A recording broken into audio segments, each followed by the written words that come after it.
দর্শক, আওয়ামী লীগকে নিষিদ্ধ করার ব্যাপারে কথা বলছেন তথ্য প্রযুক্তি উপদেষ্টা নাহিদ ইসলাম। চলুন দেখে নেই তাদের ভিডিওটি।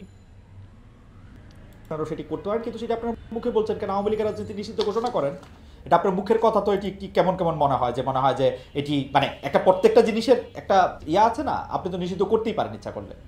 সেদিকে আপনি ট্রাই করেছেন বা করছেন? আপনারা সাংবাদিকতা পড়াই এই দাবি নিয়ে আমি বলতে চাই যে আপনি যেটিকে বলছেন হচ্ছে স্বাধীনতার কথা বলে ফেসিস্টদের প্রচারণার তো অনেক বেশি বয়স না, এবং ফেসিস্টদের প্রচারণা তো আসলে অন্যরা আলাদা করতে পারে, যেমন আওয়ামী লীগ আমলে আমরা আলাদা করতে পারতাম। আপনি যদি ফেসিস্টদের প্রচারণা বলে কারো জবান বন্ধ করতে চান, এটি আসলে খুব ঠিক কাজ হবে কিনা, আপনার কাছে আমার এটি প্রশ্ন।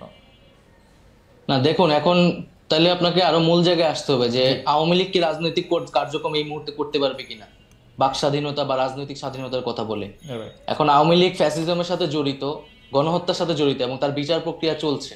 তো ফ্যাসিজমের সাথে যেহেতু তারা জড়িত এবং বিচার প্রক্রিয়া চলছে, এই মুহূর্তে আমরা বলেছি যে তার রাজনীতি করার সুযোগ নেই।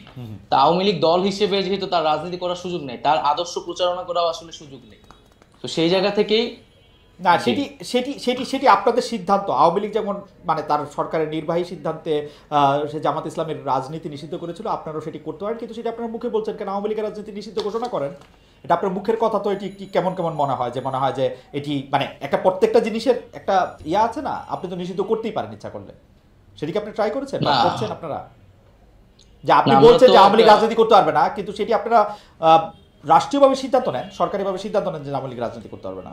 Wasn't it better? মানে না, আমরা তো সেটি সরকারের জায়গা থেকে এককভাবে সিদ্ধান্ত নিতে চাই না। আমরা কথাটি বলছি, আমরা আমরা এখন যে কোনো সিদ্ধান্ত বা এই ধরনের জাতীয় সিদ্ধান্তের ক্ষেত্রে রাজনৈতিক ঐক্যমতকে সবচেয়ে গুরুত্ব দিচ্ছি।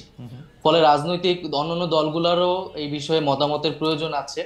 তো সার্বিকভাবে আমরা রাজনৈতিক ঐক্যমত হলে এই বিষয়ে সিদ্ধান্ত নিতে পারি, কিন্তু একটা বিচার প্রক্রিয়া অবশ্যই চলছে, এবং এই বিচার প্রক্রিয়ার মধ্যেই আসলে এই বিষয়ে একটা সিদ্ধান্ত হবে, এবং আমরা রাজনৈতিকভাবে একটা ঐক্যমতে পৌঁছাতে পারবো আশা করি। কিন্তু আপনারা সরকারিভাবে কোনো সিদ্ধান্ত নিতে বা রাষ্ট্রীয় মানে আপনারা যারা উপদেষ্টা পরিষদ আছেন তারা সিদ্ধান্ত নিতে চান না, আপনারা একটা ঐক্যমতের ওয়েট করছেন, ব্যাপারটা কিরকম? জি, জি অবশ্যই আমরা ঐক্যমত হয়েছে, এটা আপনারা কি করে বুঝবেন? মানে এনি ভাই যদি বলে আওয়ামী লীগ নিষিদ্ধ করে, তৈরি করে দিবেন? না, আমরা যদি সেই রাজনৈতিক ঐক্যমতে পৌঁছাতে পারি, এখানে বিএনপি রয়েছে, জামাত রয়েছে, নাগরিক সমাজ রয়েছে, মানে আওয়ামী লীগ ছাড়া বাকি সবাই যারা রয়েছে, আওয়ামী লীগ ছাড়া বাকি যারা। জি জি অবশ্যই। দর্শক, জনাব নাহিদ তথ্য উপদেষ্টা, ওনার উত্তরগুলো ঠিক হয়েছে কিনা আপনাদের যদি আশানুরূপ না হয়ে থাকে, সেক্ষেত্রে কমেন্টে জানাতে পারেন কী ধরনের উত্তর আপনারা আশা করেছিলেন। এই ধরনের ভিডিও সবসময় দেখার জন্য আমার চ্যানেলটি সাবস্ক্রাইব করে রাখতে পারেন।